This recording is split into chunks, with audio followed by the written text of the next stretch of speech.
Şüphesizdir ki bir gün hakikat parıldayacak.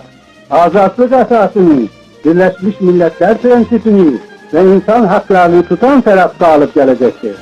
Bu galibiyet güneşi, Kızıl İstiklal zulmü altında inleyen aziz vatanımızda 1918 28 Mayıs günü yeniden doğacaktır.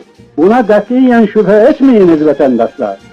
Üç renkli İstiklal bayrağını göçlerinde gezdiren buradaki vatan ailesi bizlerden, orada her cüre korku ve tezvik altında dertleri istiklal eşkiyle çırpınan azadlık ailesi sizlere candan selamlar gönderir.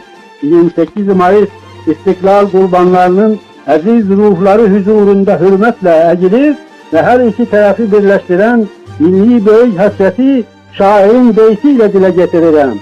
Sen bizimsen, bizimsen, durdukça bedende can, yaşa, yaşa, çok yaşa, ey şanlı Azerbaycan.